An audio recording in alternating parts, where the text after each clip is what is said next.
So we're very excited to be here today. One of the reasons we wanted to bring Beauty to Comic-Con was this is my first sci-fi thriller before and after makeover show ever. It's based off a really wonderful graphic novel by Jason Hurley and Jeremy Hahn, who I believe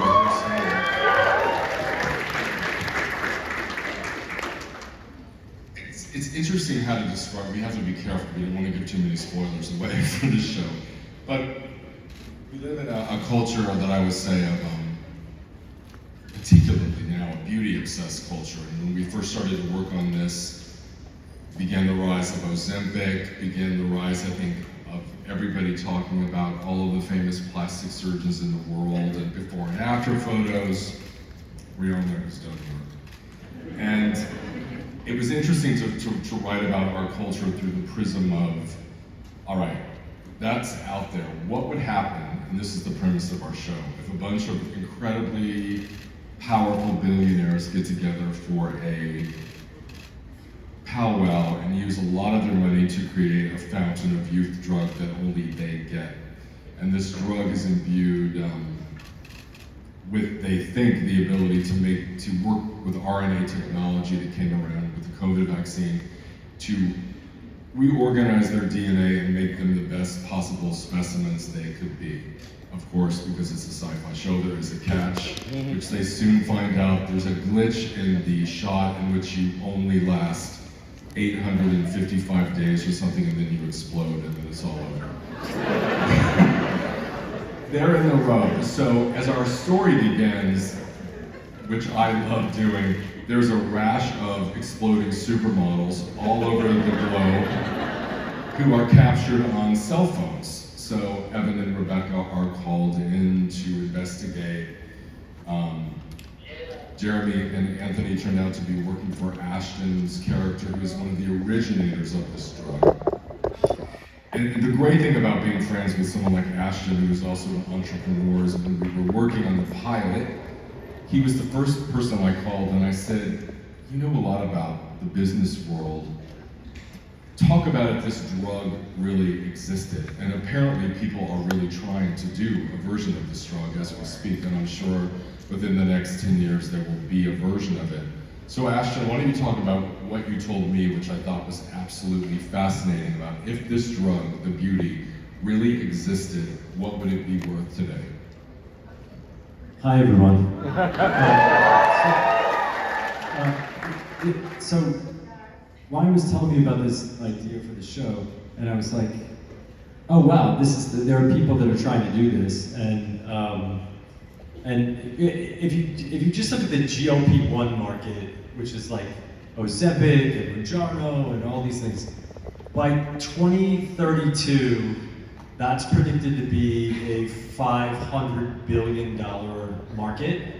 And that's just for weight loss and supposedly just for diabetes, but now there are other versions of it that are coming on that are specifically for weight loss. And then if you look at the cosmetic enhancement market, that's another $500 billion total addressable market. And that's just domestically in the United States. And so it's $1 trillion market if a drug like this were to exist. There are some people that are building companies that are like genetically modifying babies, like pre-birth, to make them the optimal version of themselves. And those super baby companies already exist. And a lot of them are like being built right now for like, effectively it will be a multi-trillion dollar market.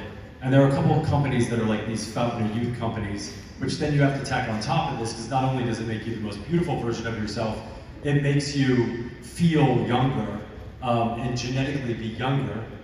The beauty does, that is. And there's a company that is being built to do this right now that has billions of funding, and in fact is actually being funded by some of the world's most wealthy humans. So it's worth, what is the number you think it would be worth?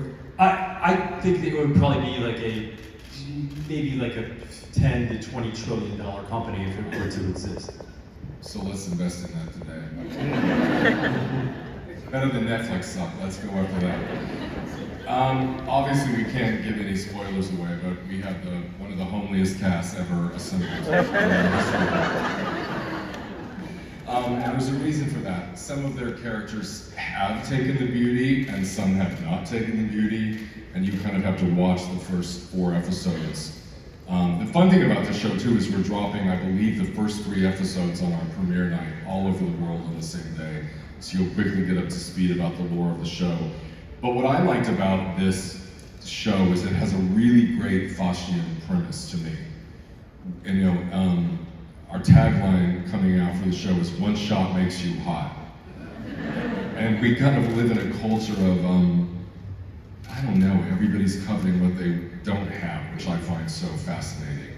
So I guess my question, we'll start with Ashton and come up the panel, is if this drug existed, would you take it? Yeah. I mean, you do explode in 850 days, so like, probably not. Okay, part 2 is, okay, if it didn't explode, would you take it? So, for the aesthetic effects, no. But to feel like you're 25 again every day when you wake up, without that side effect, 100%.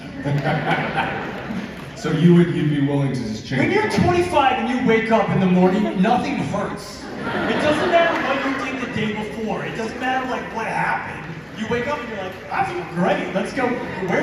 Let's go out. We're going dancing again. It's great. When you're like, yeah, dancing. Laugh at the old guy. It feels good. You don't know yet. You don't know yet. Okay. Mr. Puck. I mean, I just feel like I'm intrigued, because I just turned 33 and my back started hurting. You know what I mean? That wasn't a problem last year, but now it is. So I'm intrigued. I'm reading the fine print, trying to figure out what this drug can and cannot do, personally. Yeah, okay, so 2 yeses. I ain't taking this pill, I love myself. Okay,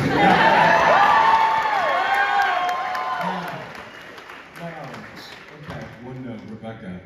I mean, I suppose I think like, what would I look like? By whose standards? And because in a sense it's all in the eye of the beholder, so if it's my standards, someone else's standards, then where does that mean? I don't know. Probably not for those reasons. Probably for those reasons, yes. I would like to wake up without that. 3 yeses. Evan. Yeah, but if we could fix the pain in my neck, for sure. Yeah. But yeah, it doesn't work 100% of the time. 100% of the time, but you don't know, in the lore of the show, which is great, is you don't know what you're gonna get. You just don't know what you're gonna get. You could take it and you could be 10. You don't know how far it's gonna take your DNA, you just don't know. So you could be 8, you could be 20. You said the no side effect thing. Hold on now. I'm not doing it. I'm not doing it. We're playing here. Hold on. What are you talking about? I myself would take it even with the 800 explosion. I would. I'm the oldest one up here, I for sure would.